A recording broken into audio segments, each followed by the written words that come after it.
Hello students, कैसे हैं आप सब। उम्मीद है आप सब अच्छे होंगे। आईसीटी वर्चुअल क्लासरूम में आप सबका स्वागत है। मैं विकास।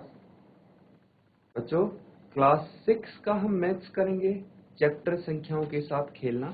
इसी चैप्टर को हम कंटिन्यू करने वाले हैं। तो चलिए स्टार्ट करते हैं कुछ क्वेश्चंस। तो अभी तक बच्चों हम जो कर चुके हैं उस पे आपको ध्यान देना है कि क्या क्या टॉपिक हम कवर कर चुके हैं यहाँ पे। तो देखिए, अभी तक जो टॉपिक कवर किए हैं हमने उसके अंतर्गत बच्चों आपका एक तो फैक्ट जो को प्राइम नंबर है वो आता है। इसके आधार पे हम क्वेश्चन भी कर चुके हैं, को प्राइम नंबर्स। फिर फैक्टर्स एंड मल्टीपल्स भी आप कर चुके हैं, है ना। फैक्टर्स, मल्टीपल्स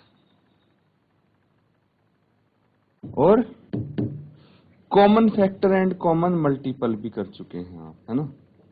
और इनके आधार पे क्वेश्चंस भी कवर कर चुके हैं बच्चों। अब देखना है कि जो आपके सामने क्वेश्चन है यहाँ पे इसको किस तरीके से करेंगे। A number is divisible by both 5 and 12, by which other number will that number be always divisible, ये आपको बताना है स्टूडेंट्स। तो कोई भी संख्या है, मुझे नहीं पता कि वो संख्या क्या है, बस एक नंबर है और वो किस चीज से भाग होता है, वो होता है 5 और 12 से, 5 and 12 से। तो कोई एक ऐसा नंबर बताइए जिससे वो पक्का भाग होगा ही होगा। तो ऐसा कुछ बताना है आपको। तो बच्चों एक बारी इसको ट्राई करेंगे और आंसर बताने की कोशिश करेंगे। आप इसको सॉल्व कीजिए और आंसर क्या होगा ये बताइए मुझे।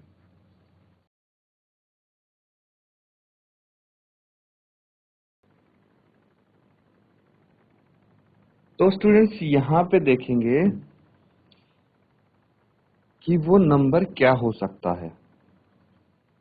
यहाँ पे उस नंबर को अगर हम x मान लेते हैं, अब देखिए कि ये नंबर x है जो कि 5 से डिविजिबल है, 12 से डिविजिबल है और एक कोई नंबर है जिससे ये डिविजिबल होगा। और वो नंबर क्या होगा। तो बच्चों एक चीज आपने सुनी है कि जो मल्टीपल होते हैं,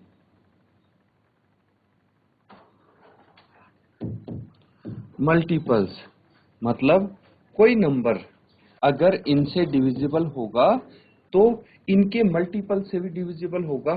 जैसे अगर हम 12 और 5 का मल्टीपल देखें तो कितना आएगा, 12 इंटू 5 आ जाएगा 60।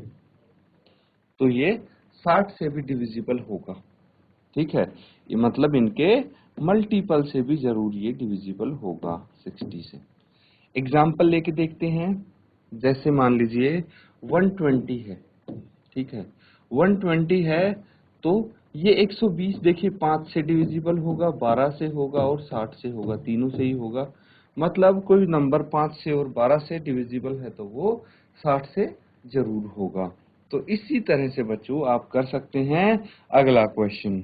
अगले क्वेश्चन में क्या है, अगले क्वेश्चन में आपको बोला गया है a number is divisible by 12। एक नंबर 12 से डिविजिबल है, ये x है, ये 12 से डिविजिबल है। By what another number that number will be divisible, कौन सा और नंबर है जिससे वो डिविजिबल हो सकता है। तो इस केस में बच्चों हम फैक्टर्स देख लेंगे इसके, और जो 12 के फैक्टर्स होंगे उन सभी से x डिविजिबल होगा। तो जैसे 12 के फैक्टर क्या क्या आ जाएंगे बच्चों, 12 के फैक्टर आ जाएंगे 1, 2, 3, 4, 6, है ना। 12 से तो वो है ऑलरेडी। तो अदर नंबर पूछा गया है, बाकी कौन से नंबर से ये डिविजिबल है। तो 1, 2, 3, 4 और 6। एग्जाम्पल देख सकते हैं आप। जैसे कोई नंबर 12 से डिविजिबल हो वो बताओ मुझे। 24 ले लेते हैं, 24 ले लेते हैं। तो देखिए 24 1 से भी डिविजिबल है, 2 से भी, 3 से भी, 4 से भी और 6 से भी, इन सब से डिविजिबल होगा।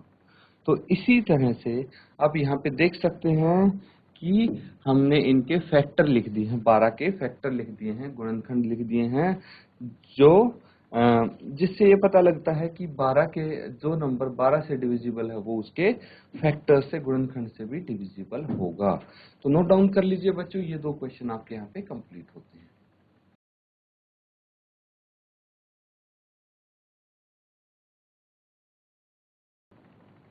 तो बच्चों नोट डाउन कर लिया ये आपने। यहां से क्या पता लगता है बच्चों, ये जो 2 क्वेश्चन हमने किए हैं, यहां से देखिए क्या क्या पता लगता है, हमें कुछ पॉइंट्स पता लगते हैं बच्चों, और वो पॉइंट्स ध्यान से देखिएगा आप, ध्यान से उनको सुनना कि क्या क्या चीज निकल के आती है। अब 5 और 12 क्या है? 5 और 12 क्या है? को प्राइम नंबर है।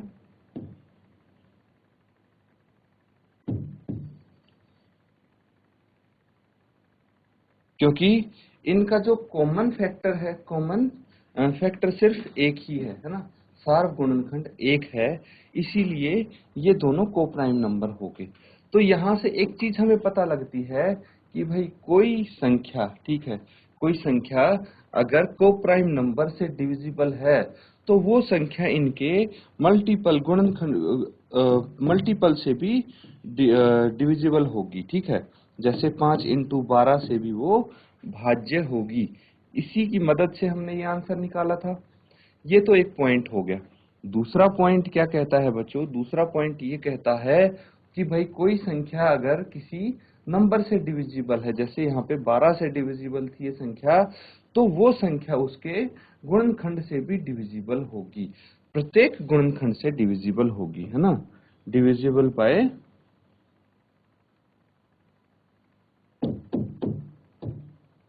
बाय ईच फैक्टर, हर एक फैक्टर से, हर एक गुणनखंड से डिविजिबल होगी। ये 2 चीजें हैं, ये हमें सीखने को मिली है यहाँ से। अब बच्चों इनको आप ध्यानपूर्वक देखें कि किस तरह से ये रूल्स यहाँ पे अप्लाई हो सकते हैं, और फिर हम नेक्स्ट टॉपिक करेंगे।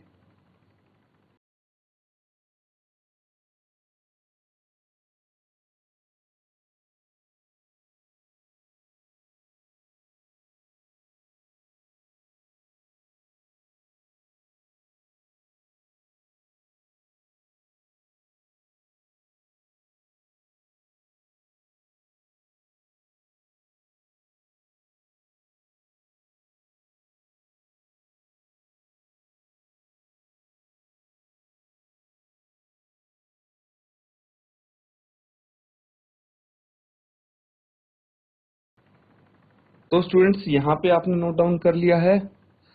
अब देखिए नेक्स्ट टॉपिक है आपके लिए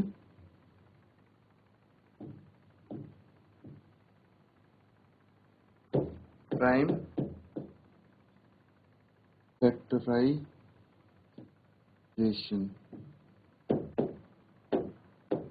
प्राइम फैक्टराइजेशन में क्या है बच्चों? कोई भी संख्या है, ठीक है, चेक कर लेते हैं। कोई भी संख्या है हमारे पास, जैसे 90 है, 90 है, इसको हम फैक्टर निकालेंगे इसके, ठीक है, प्राइम फैक्टर निकालेंगे। क्या निकालेंगे? प्राइम फैक्टर निकालेंगे। जैसे कि ये 2 से डिविजिबल है, ये कितना आ गया? 45। ये 3 से डिविजिबल है, ये कितना आ जाएगा? 3 एकम 3 और 3 पचे 15। फिर से 3 से डिविजिबल है, ये 5 आ जाएगा, और 5 एकम 5।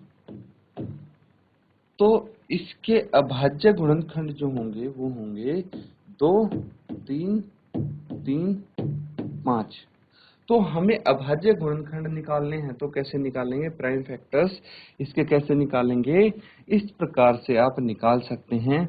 एक और तरीका है बच्चों जिसकी मदद से आप निकाल सकते हैं, तो इस तरीके को बोलते हैं बच्चों फैक्टर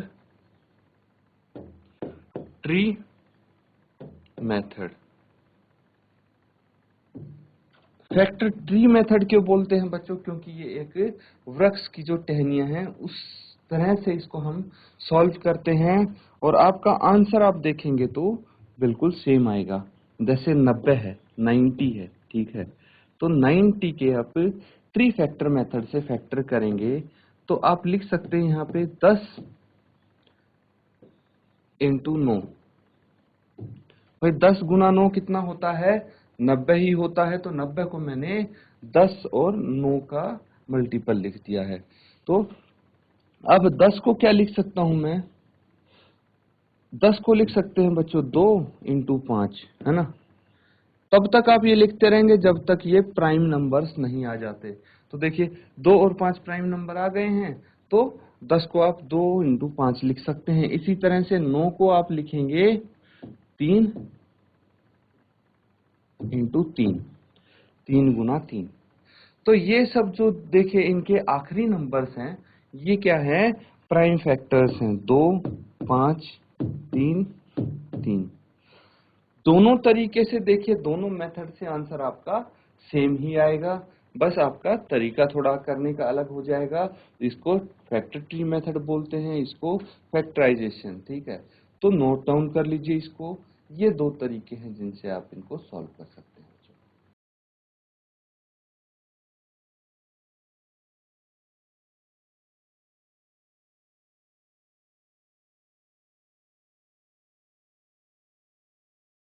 तो बच्चों ये आपने नोट डाउन कर लिया है।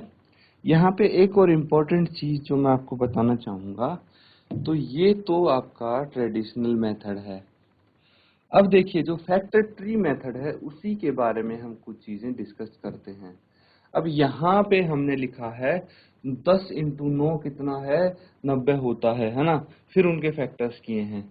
अगर भाई किसी के माइंड में ये चीज आए ही ना, कोई सोचे कि मैं तो 9 इंटू 10 करूंगा, ठीक है, तो वो भी कोई दिक्कत नहीं है। इससे भी आंसर आपका सेम ही आएगा। देखिए 3 इंटू 3 आ गई है, और ये आ गया 2 इंटू 5। तो इसके भी फैक्टर तो यही आ गए, 3, 3, 2, 5। अब अगर कोई बच्चा बोलता है कि भाई नहीं, मुझे तो 90 के जो फैक्टर्स हैं वो लिखने हैं 15 इंटू 6। भाई 15 इंटू 6 भी तो 90 ही होता है। तो इसके अगर आप फैक्टर्स देखेंगे तो 3 इंटू 5 है ना, तो ये 3 इंटू 5, और यहाँ पे 2 इंटू 3। तो इस केस में भी आंसर आपका सेम आएगा, 3, 5, 2, 3। तो आप देख सकते हैं कि बस ऑर्डर ऊपर नीचे हो रहा है, लेकिन आपके जो प्राइम फैक्टर्स है वो सेम आ रहे हैं। तो जो फैक्टर ट्री मेथड है उसको जब अप्लाई करेंगे तो कोई भी किसी भी तरह से उसको फैक्टराइज कर सकते हैं। तो इसको नोट डाउन कर लीजिए बच्चों।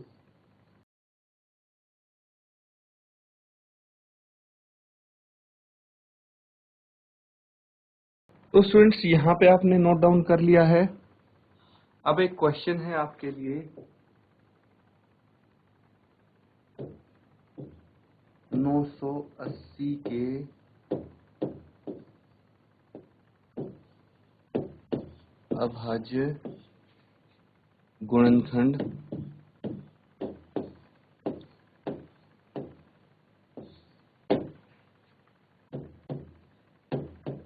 ज्ञात कीजिए। तो 980 के अभाज्य गुणनखंड आपको बताने हैं। कैसे निकालेंगे आप इसको? 980 है, इसको आप डिवाइड करते जाइए, आपका जितने भी अभाज्य गुणनखंड है वो आ जाएंगे। तो एक बार ट्राई करेंगे और बताएंगे क्या क्या है इसके अभाज्य गुणनखंड बच्चों।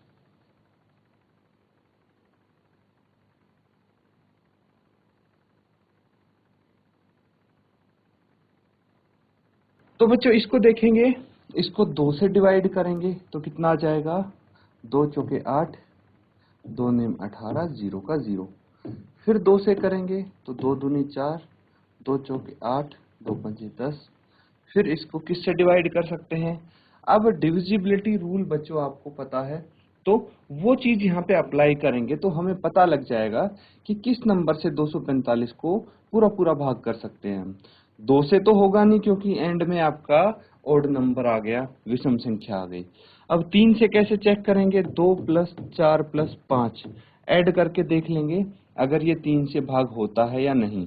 तो 2 प्लस 4 कितना हो गया 6, 6 प्लस 5 11, 11 3 से पूरा पूरा भाग नहीं होता, तो 245 भी 3 से भाग नहीं होगा। अब हम 4 से तो ये होगा ही नहीं, अब 5 से चेक करेंगे तो 5 से ये भाग हो रहा है, क्योंकि 5 से कौन सी संख्याएं भाग होती हैं जिनके एंड में 0 या 5 आए।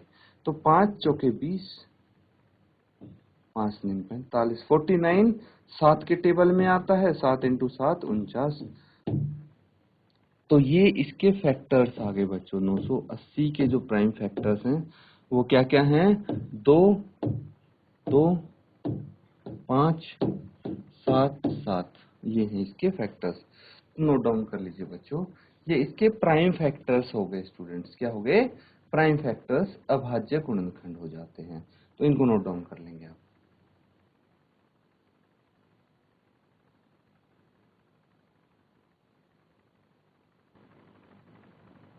तो स्टूडेंट्स यहाँ पे अब हम क्वेश्चन करेंगे।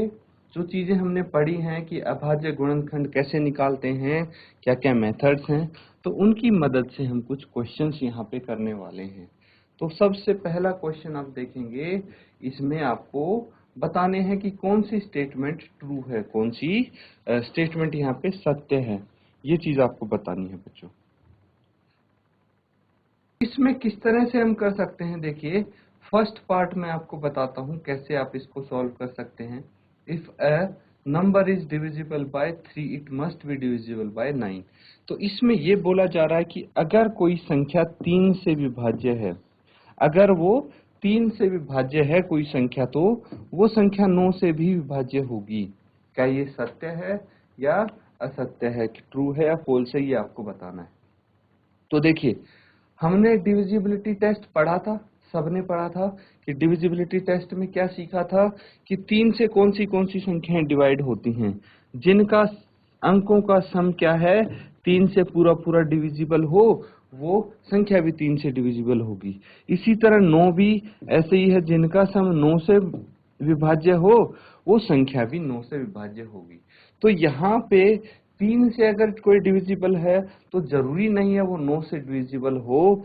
ऐसा क्यों है स्टूडेंट्स, देखिए यहाँ पे एक्सप्लेन करने की मैं आपको कोशिश करता हूँ। एग्जाम्पल लेते हैं 21, 21। क्या 21 3 से विभाज्य है? 3 के टेबल में आता है, बिल्कुल आता है। 2 प्लस 1 3, 3 3 से भाग होता है, इसीलिए 21 भी 3 से भाग होगा। 3 से भाग करेंगे तो 3 सते 21 आता है, ये सबको पता है। लेकिन क्या 9 से भाग होता है 21? नहीं होता। 9 दूनी 18, 9 तिया 27, ठीक है। तो 21 9 से भाग नहीं होता, लेकिन 3 से होता है। इससे ये पता लगता है कि एक नंबर जो 3 से डिविजिबल है वो 9 से डिविजिबल नहीं होगा। इसको आप लिखेंगे फॉल्स या फिर असत्य, ठीक है।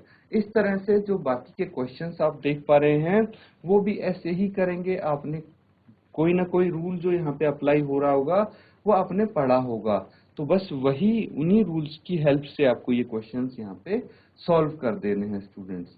तो सबसे पहले आप क्या करेंगे, नोट डाउन कर लीजिए इन क्वेश्चंस को, ताकि ये आप होमवर्क में कर पाए। नोट डाउन कर लीजिए इन सबको।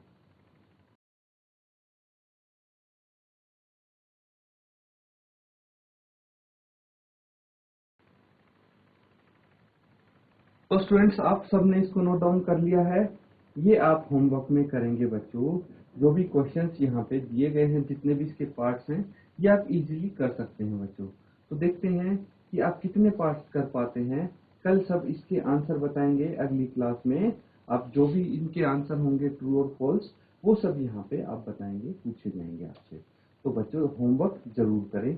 इसी के साथ आज का सेशन हम खत्म करते हैं। Thank you and have a nice day.